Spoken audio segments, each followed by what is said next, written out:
यहाँ पर देखिए आप इजीली अब पता कर सकते हैं किस सेक्टर के अंदर एफआईआई का पैसा पड़ा हुआ है और किस सेक्टर में एफआईआई ने सेलिंग की पोजीशन बनाई हुई है। Hello friends, welcome to own your channel Jitendra analysis. दोस्तों, एक और लर्निंग वीडियो में आप सभी का स्वागत है। ये वीडियो बहुत ही खास होने वाली है। इस वीडियो में हम आप लोगों को बताएंगे कि आप एफआईआई की पोजीशन देखकर किसी भी सेक्टर में बाइंग के लिए जा सकते हैं, किसी भी सेक्टर में आप सेलिंग के लिए जा सकते हैं।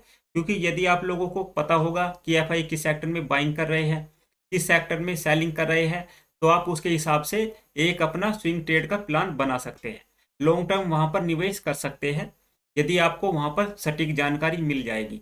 तो दोस्तों चलिए वीडियो को शुरू कर लेते हैं। देखिए दोस्तों, इसके लिए सबसे पहले हम यहाँ पर गूगल में जाएंगे और यहाँ पर हम टाइप करेंगे FPINSDL। इसे हम टाइप करेंगे तो इस तरह से आपके सामने ये वेबसाइट ओपन होकर आ जाएगी। तो यहाँ पर जो सेकंड पॉइंट है इस पर हम क्लिक करेंगे तो इस तरह का डेस्कटॉप ओपन होकर आपके सामने आ जाएगा। तो हमारे लिए कौन सा पॉइंट इंपॉर्टेंट है, देखिए यहाँ पर काफ़ी डिटेल दी हुई है, लेकिन हमें किस पॉइंट पर फोकस करना है। हमें यहाँ पर जानना है कि किस सेक्टर में एफआईआई ने इन्वेस्टमेंट किया हुआ है।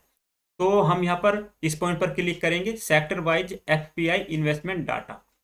जब हम इस पर क्लिक करेंगे तो इस तरह का विंडो आपके सामने ओपन होगा। तो देखिए यहाँ पर डिटेल दी हुई है, जैसे यहाँ पर है सितंबर 30, सितंबर 15, अगस्त 31, अगस्त 15 और ये करंट में अक्टूबर 15। तो लगभग 15 डेज बाद यहाँ पर डाटा अपलोड होता है। अब यहाँ पर जैसे हमें अक्टूबर 15 का डाटा चाहिए तो हम इस पर क्लिक करेंगे, इसके बाद में व्यू रिपोर्ट। जब हम इस पॉइंट पर क्लिक करेंगे तो यहाँ पर डाटा ओपन होकर आपके सामने आ जाएगा। तो ये एफपीआई या एफआईआई का जो इन्वेस्टमेंट है किस सेक्टर में क्या है और किस सेक्टर से पैसा इन्होंने निकाला है वो यहाँ पर डिटेल आ जाएगी। अब हमें डाटा का एनालिसिस के लिए कौन से पॉइंट चाहिए, तो यहाँ पर देखिए पहला पॉइंट है जिसमें सीरियल नंबर दिया हुआ है। सेकंड पॉइंट हमारे लिए इंपॉर्टेंट है, यहाँ पर सेक्टर दिए हुए हैं। यदि हम डाउन साइड में देखेंगे लगभग 24 यहाँ पर सेक्टर है, तो ये सेक्टर हमें सभी यहाँ पर रिक्वायरमेंट होगी एक सीट बनाने के लिए। दूसरा पॉइंट क्या है, दूसरा पॉइंट हम ये जो AUC एज ऑन सितंबर 30, 2020, तो इसको हम यहाँ पर छोड़ देंगे। हमारे लिए इंपॉर्टेंट पॉइंट क्या है, नेट इन्वेस्टमेंट सितंबर 16 to 30, 2020। तो ये डाटा हमारे लिए इंपॉर्टेंट है, सीट बनाने के लिए इस डाटा की हमें रिक्वायरमेंट होगी। तो इस डाटा में हमें किस पॉइंट पर फोकस करना है, देखिए यहाँ इक्विटी लिखा हुआ है, इस पॉइंट पर हमें फोकस करना है। इसी डाटा को हमें अप साइड से और डाउन साइड तक यहाँ पर कॉपी करना है।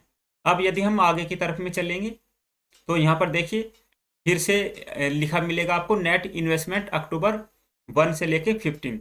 तो यह डाटा आपको टोटल 30 डेज का मिलने वाला है। तो इसमें भी कौन सा पॉइंट इंपॉर्टेंट है हमारे लिए, इक्विटी का। इसे भी हम अप साइड से डाउन साइड तक सिलेक्ट करेंगे, यही डाटा की हमें रिक्वायरमेंट है। अब देखिए यदि हम यहाँ पर इसे सिलेक्ट करने की कोशिश करेंगे, मान लिया हमको ये सेक्टर चाहिए, तो यदि हम सेक्टर यहाँ पर सिलेक्ट करेंगे तो ये देखिए पूरा डाटा यहाँ पर सिलेक्ट होता है, सिंगल यहाँ पर सिलेक्ट नहीं होता यदि हम सिंगल कॉलम यहाँ पर सिलेक्ट करेंगे। इसके लिए हमें क्या करना है, हम यहाँ पर पूरी सीट को कॉपी कर लेते हैं, Ctrl+A और Ctrl+C करके हम पूरे डाटा को यहाँ पर कॉपी कर लेंगे। अब इस डाटा को हमें कहाँ पर पेस्ट करना है, हम इसके लिए चलेंगे एक्सेल सीट पर। तो ये यहाँ पर एक्सेल सीट है, अब इस डाटा को हम एक्सेल सीट पर यहाँ पर पेस्ट कर देंगे। तो ये डाटा यहाँ पर एक्सेल सीट पर पेस्ट होगा। अब यदि हम यहाँ पर सिंगल कॉलम को सिलेक्ट करेंगे तो ये इजीली यहाँ पर सिलेक्ट हो जाएगा। अब इस डाटा को कॉपी करने के लिए हमें एक सेकंड सीट लेनी होगी यहाँ पर एक्सेल में। तो ये यहाँ पर एक सेकंड सीट है। अब यहाँ पर हमें क्या करना है, सबसे पहले हम सीरियल नंबर से सिलेक्ट करेंगे और डाउन तक इसको यहाँ पर सिलेक्ट कर लेंगे। तो ये पॉइंट यहाँ पर सिलेक्ट हो गया, इसको कॉपी कर लेते हैं। सीट नंबर 2 में आएंगे तो इस डाटा को यहाँ पर हम पेस्ट कर लेंगे। ठीक है, ये डाटा यहाँ पर पेस्ट हो गया। सेकंड क्या करना है, सेकंड में हमें लेने हैं यहाँ पर सेक्टर। तो इसे हम सेक्टर से यहाँ पर सिलेक्ट करेंगे और यहाँ से डाउन तक इसको सिलेक्ट कर लेंगे। ये सभी सेक्टर इसको सिलेक्ट कर लेंगे, Ctrl+C और यहाँ पर सेकंड सीट में जाने के बाद में Ctrl+V। तो ये डाटा यहाँ पर सिलेक्ट हो गया। अब यहाँ पर हम थोड़ा इसको बड़ा कर लेते हैं ताकि सेक्टर आपको इजीली यहाँ पर दिख सके। तो यहाँ पर हमारे 20 सेक्टर यहाँ पर आ गए। डाउन साइड में ग्रैंड टोटल है, उसका भी हम यहाँ पर बताएंगे। अब आपको सीट नंबर 1 में जाना है। हमारे लिए कौन सा पॉइंट इंपॉर्टेंट है, यहाँ पर देखिए। तो सबसे पहले यहाँ पर डाटा है आपका 16 सितंबर से लेकर 30 सितंबर तक। इसमें कौन सा पॉइंट इंपॉर्टेंट है जिस पे हमें फोकस करना है, ये इक्विटी लिखा हुआ है, पहले ही कॉलम है यहाँ पर, इसको हम कॉपी कर लेते हैं अप साइड से डाउन साइड में। ये यहाँ पर कॉपी हो गया, कंट्रोल सी। शीट नंबर 2 में हम यहाँ पर जाएंगे और इसको यहाँ पर पेस्ट कर देंगे, कंट्रोल बी, ये डाटा यहाँ पर पेस्ट हो गया। अब हमें क्या करना है नेक्स्ट, फिर हम यहाँ पर जाएंगे क्योंकि यहाँ पर 30 डेज की सीट होती है, 15 डेज की एक सीट और 15 डेज की एक सीट। अब यहाँ पर हम नेक्स्ट देखेंगे, नेक्स्ट है नेट इन्वेस्टमेंट अक्टूबर 1 से लेके 15 अक्टूबर। अब यहाँ पर कौन सा कॉलम इंपोर्टेंट है, ये इक्विटी लिखा हुआ है, ये कॉलम इंपोर्टेंट है, इसे हम अप साइड से और डाउन साइड में सिलेक्ट कर लेंगे, इसको कंट्रोल सी कॉपी और सीट नंबर 2 में चलेंगे तो यहाँ पर पेस्ट कर देंगे, कंट्रोल वी। तो इस तरह से है, यहाँ पर देखिए यहाँ पर इक्विटी लिखा हुआ है, यहाँ पर हमें लिखना होगा ये डाटा किस डेट से किसके बीच का है। तो इसके लिए हम सीट नंबर 1 पर चलते हैं और यहाँ पर जो यहाँ पर लिखा हुआ है नेट इन्वेस्टमेंट सितंबर 16 to 30, तो इस पर हम क्लिक करने के बाद में यहाँ से इसको कॉपी कर लेंगे सितंबर तक, कंट्रोल सी और सीट नंबर 2 में चलेंगे और यहाँ पर कर देंगे कंट्रोल बी। तो थोड़ा हम इसे यहाँ पर बड़ा कर लेते हैं। अब हमें क्या करना है, यहाँ सेकंड लिखा हुआ इक्विटी, इसके लिए हमें क्या करना है, शीट नंबर 1 में जाना होगा, इसमें यहाँ जो नेक्स्ट लिखा हुआ है नेट इन्वेस्टमेंट अक्टूबर 1 से लेके 15, इसमें इस पर हम यहाँ पर क्लिक करेंगे और इसके बाद में सिलेक्ट करेंगे इसको, यहाँ से कंट्रोल सी और यहाँ पर जहाँ पर इक्विटी लिखा हुआ है इस पर यहाँ पर पेस्ट कर देंगे, कंट्रोल बी।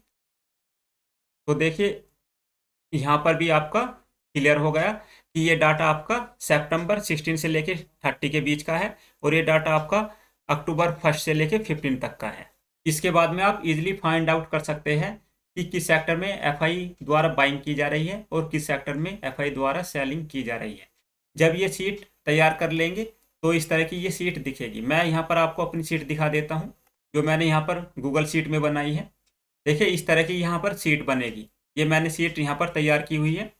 तो यहाँ से जैसा कि आप देख पा रहे हैं अप्रैल, मई, जून, जुलाई, अगस्त और सितंबर, और ये यहाँ पर अब अक्टूबर, ये अक्टूबर का डाटा है, ये करंट अक्टूबर का डाटा है। तो इस तरह की सीट आपकी ये यहाँ पर तैयार होगी। यहाँ पर देखिए आप इजीली अब पता कर सकते हैं किस सेक्टर के अंदर एफआई का पैसा पड़ा हुआ है और किस सेक्टर में एफआई ने सेलिंग की पोजीशन बनाई हुई है। तो जैसा यहाँ पर हम फर्स्ट में देख पा रहे हैं ऑटोमोबाइल सेक्टर में अभी भी कैपिटल गुड्स के अंदर भी यहाँ पर एफआई की इन्वेस्टमेंट है और केमिकल के अंदर भी इन्वेस्टमेंट है। कंज्यूमर सर्विस यहाँ पर भी इनकी बाइंग है। फास्ट मूविंग जो कंज्यूमर गुड्स है यहाँ पर भी इनकी बाइंग है। डाउन साइड में हेल्थ केयर में ज़बरदस्त इनकी बाइंग की पोजीशन है। और यदि हम डाउन साइड में आएंगे पावर सेक्टर, इसके नीचे सर्विस सेक्टर, इसके बाद में टेली कम्युनिकेशन, इस सेक्टर में इनकी बाइंग है। यदि हम यहाँ पर अक्टूबर की बात करें तो अक्टूबर में कहाँ पर ज़बरदस्त सेलिंग की है, फाइनेंशियल सर्विस सेक्टर में अच्छी सेलिंग की है। यही सेक्टर है जहाँ पर इन्होंने सबसे ज़्यादा सेलिंग की हुई है। सेकंड है जहाँ पर इनकी सबसे ज़्यादा सेलिंग की पोजीशन है, यह है फास्ट मूविंग कंज्यूमर गुड्स, यहाँ पर इन्होंने ज़बरदस्त सेलिंग की है। लेकिन ओवरऑल अभी भी इनकी पोजीशन यहाँ पर बुलिश है और हेल्थ केयर में सबसे ज़्यादा पॉजिटिव पोजीशन है। कहाँ पर इन्होंने सबसे ज़्यादा बाइंग की है अक्टूबर में देख लेते हैं, 1 अक्टूबर से लेके 15 अक्टूबर यहाँ पर देख लेते हैं। तो यहाँ पर ज़्यादातर बाइंग नहीं हुई है, जो इनकी बाइंग हुई है आपकी कैपिटल गुड्स के अंदर हुई है। देखिए ये जो कैपिटल गुड्स का सेक्टर है इनमें सबसे ज़्यादा एफआईए को कॉन्फिडेंस है, इन्हें लगता है लॉन्ग टर्म के लिए ये सेक्टर अच्छा पैसा दे सकता है, इसलिए यहाँ पर इनका इन्वेस्टमेंट बना हुआ है। तो दोस्तों जैसा कि आपने देखा मैंने आपको बिल्कुल सिंपल वे में एक अच्छे तरीके से बताने की और समझाने की कोशिश की है कि आप एफआईए का जो एफपीआई बोलते हैं इनका डाटा किस तरह से ट्रैक कर सकते हैं। इस तरह से आप सीट बना लीजिए और आप रेगुलर चेक कीजिए किस सेक्टर में इनकी बाइंग चल रही है और किस सेक्टर में इसकी सेलिंग चल रही है। तो दोस्तों आशा करता हूँ आज की वीडियो काफ़ी हेल्पफुल रही होगी और यदि ये वीडियो आप लोगों को पसंद आई है तो वीडियो को लाइक करना, और जिसने हमारा टेलीग्राम चैनल अभी तक ज्वाइन नहीं किया है वो हमारे टेलीग्राम चैनल को भी ज्वाइन कर सकता है। दोस्तों आज की वीडियो में इतना ही, मिलते हैं नेक्स्ट वीडियो में, जब तक के लिए जय हिंद।